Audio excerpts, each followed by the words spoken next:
Hello friends, welcome to Astrology channel. My name is Suhas and we are going to talk about today how Ketu through his power or through his experience in all the 12 houses. We will refer to some of the instant scriptures and also trying to find out what is the modern meaning is coming out of it, because most of the time ancient scriptures gives very direct and very scary statements, but that doesn't mean that it will be a problem to you in your chart. So let's begin. So hey everyone. So today we are going diving into one of the most misunderstood and mysterious, downright intimidating forces in Vedic astrology called Ketu, which is the south node of the moon. If you have ever opened an ancient astrological scriptures and look up to the Ketu placement, chances are you've been slammed book shut in a panic. And the classical dates do not sugarcoat things. They give direct answers, direct informations, and they are not here to scare you, but they are giving you the clarity of the planet in that specific house. So they talk about poverty, outcasts, and being oppressed by evil spirits, or even losing everything. But here is a secret. Ancient rishis wrote to in a language which is very extreme and dramatized, but in dualities to get a point across. So many a times it is a very cryptic code, which probably many of the our this generation people sometimes don't understood. So Ketu represent moksha, which is a spiritual liberation. It is cutting the ties, and liberation requires detachment. Hence, wherever Ketu comes, you are born detached to that specific house. Now you understand the initial flavor of what is a Ketu is all about. Let's start. Let's take the 12 house tour, and we will look at the ancient text, as well as we will see what kind of my understanding on the translation of this text we can talk about it. So what it actually means in your life, your psychology and your modern reality, because while we all call we are how much modern we are having, but still we are the same human beings living the same way we are eating food and same way we living our life. So that is the reason we cannot ignore any ancient scriptures. They are very important in our life. So start with the first house. So it's a mask of self.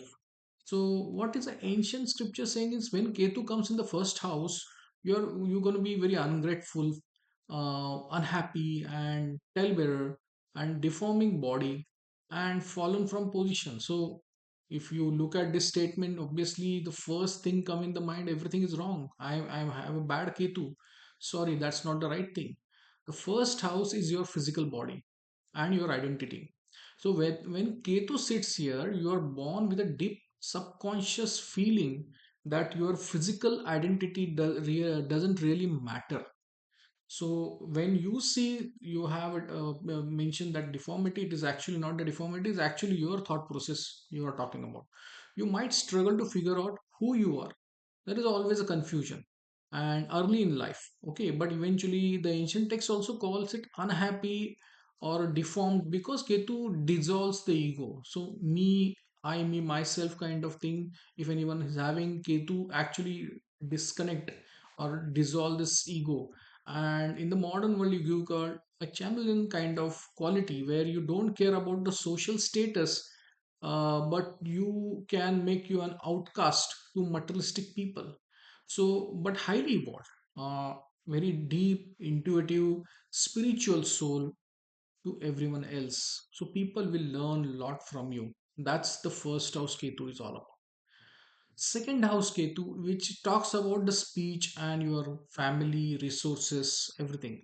Here, ancient scriptures mention that bereft of learning, harsh manner of speaking, sinister look, and dependent on others for food. So that is something you will experience in the second house Ketu. There are in Lal Kitab or any other scripture also they mention that you might be deprived of money as well, or probably losing money as well in the second house Ketu. But in the reality, the second house handles family, wealth, and speech. Ketu here causes a disconnect with from material accumulation. So material accumulation, and that too early in life, you might feel your family doesn't get you, and you say things bluntly and truthfully that shocks people. Hence, the harsh speaking is a warning to you guys. Modernly, Ketu is in the second house, means you have an innate past life mastery over certain things like managing the resources.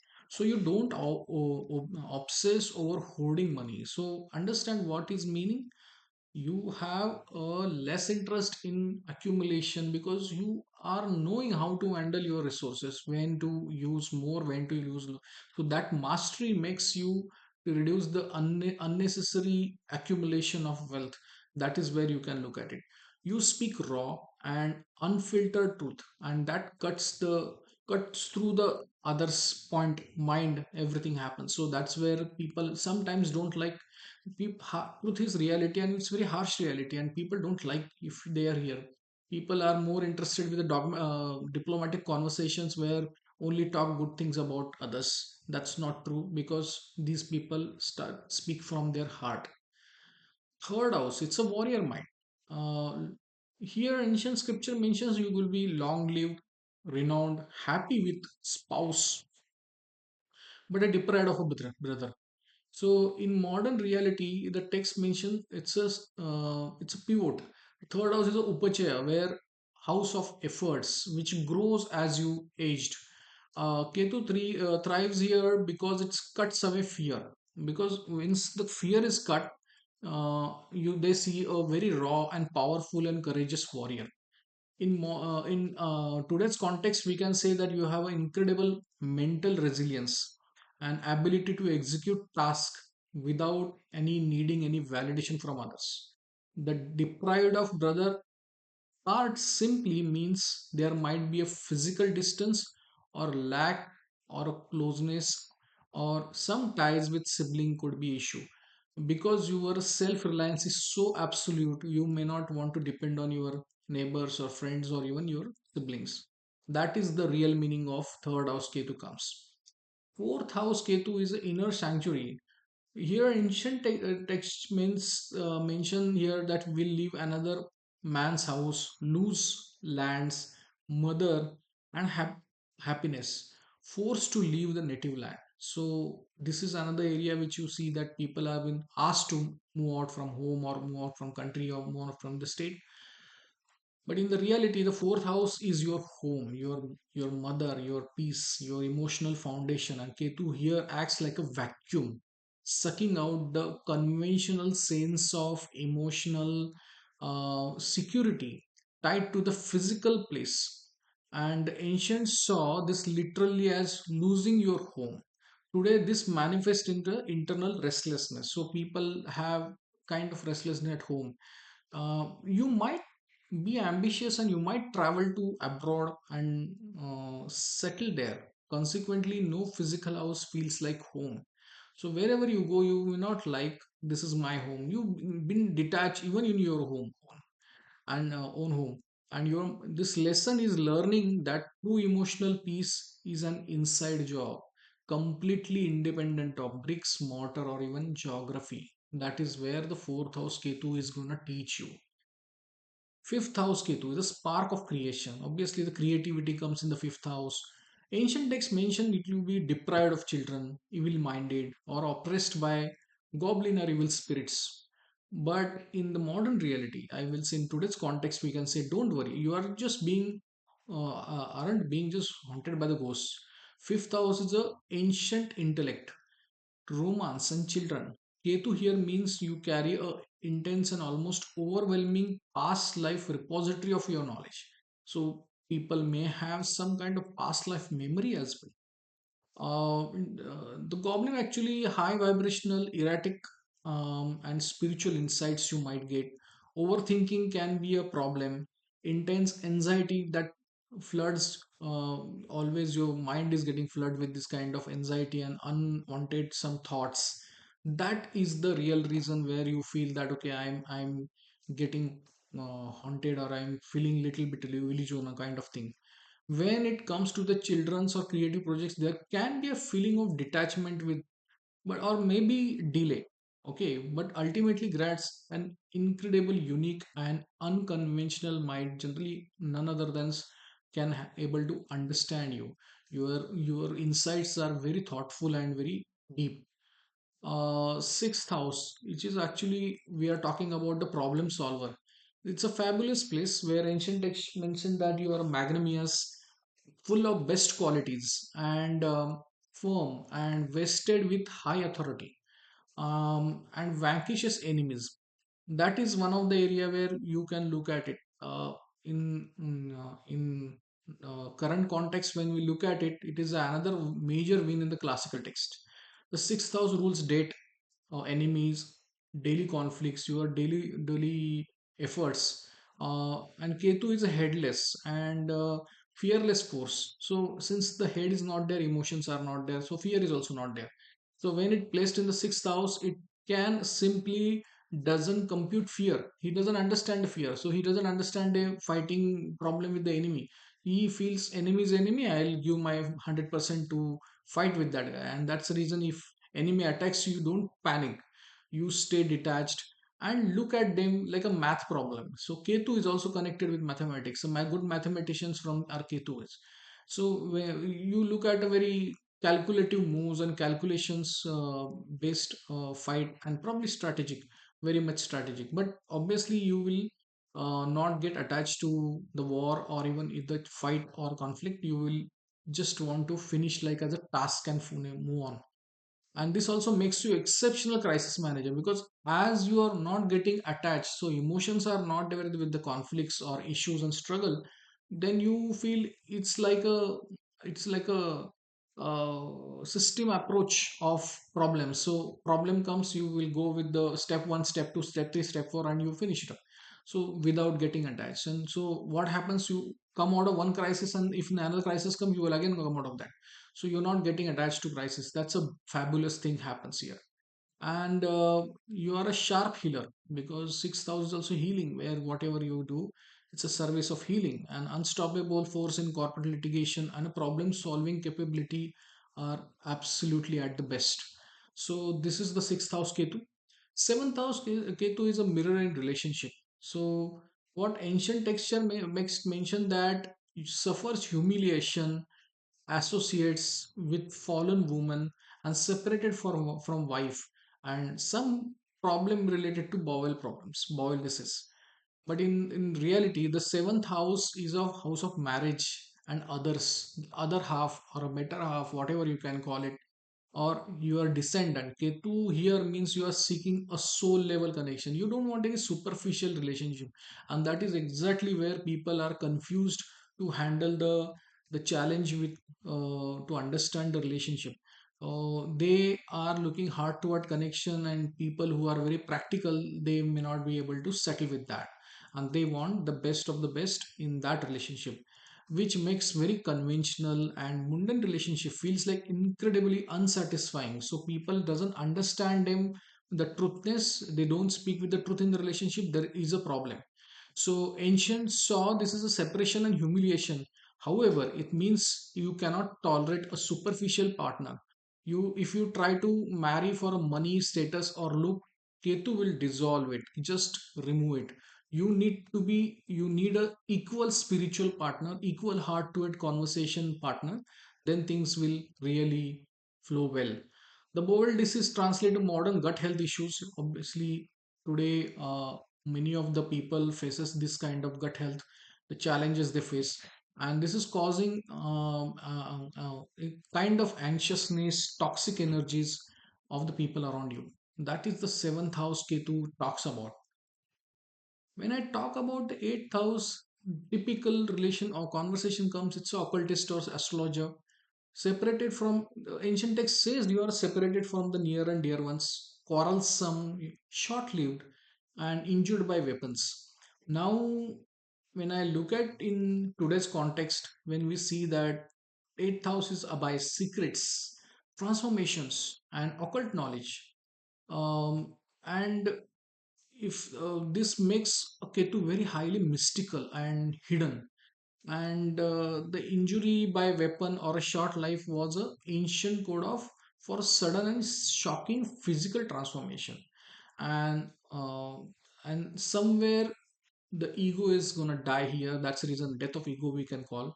So today this placement gives a terrifying accurate intuitions and interest in psychology, astrology, research, and the person suddenly get into a spiritual thought, and it's like a wow of things for him because Ketu is already activated in the eighth house, and ability to walk through the life's darkest crisis and without breaking.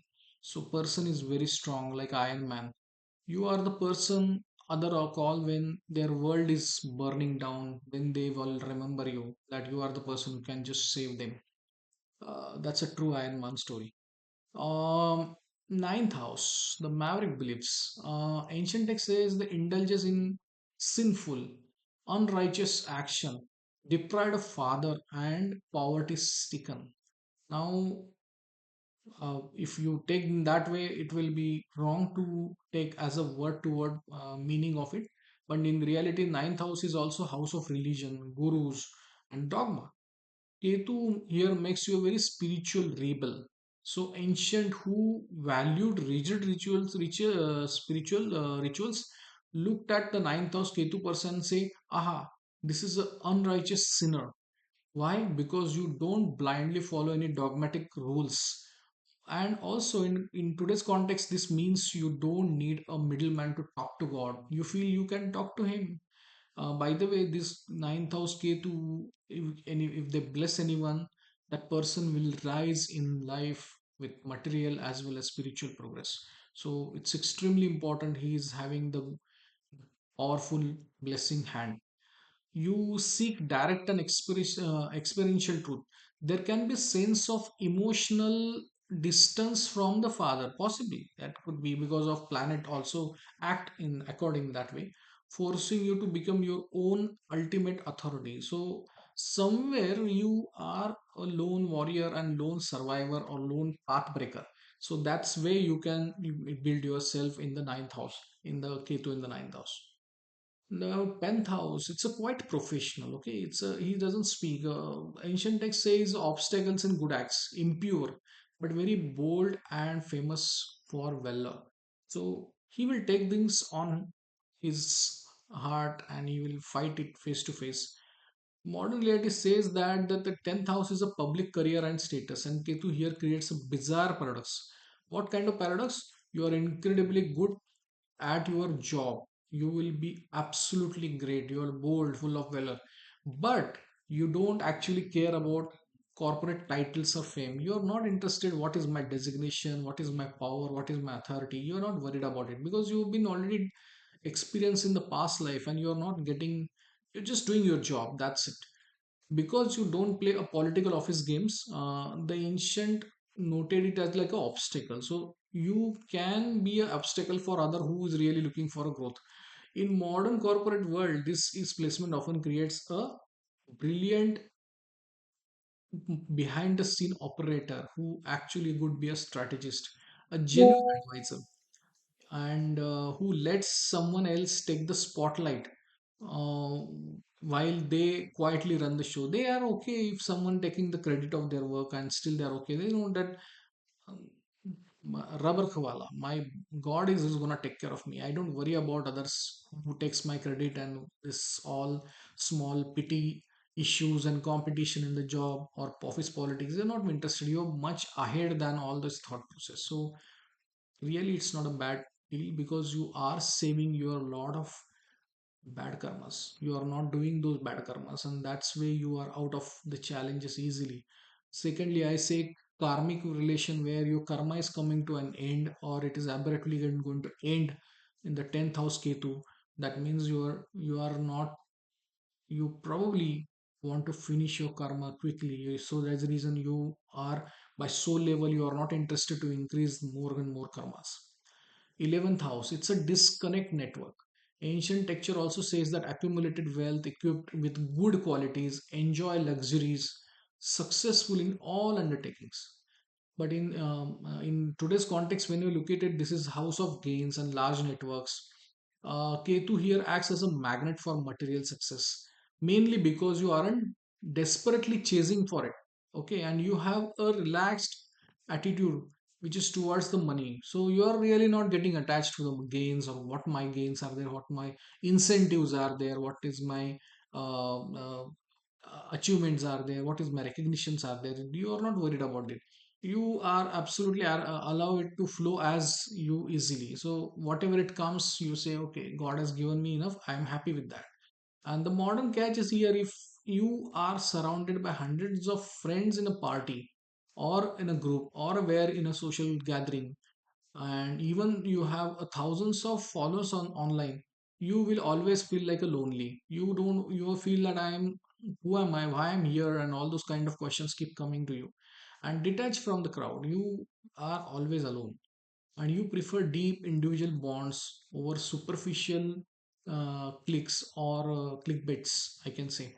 So this is about 11th house Ketu, and that's where you can look at the 11th house Ketu, how it disconnect you from the some of the desire fulfillment activity.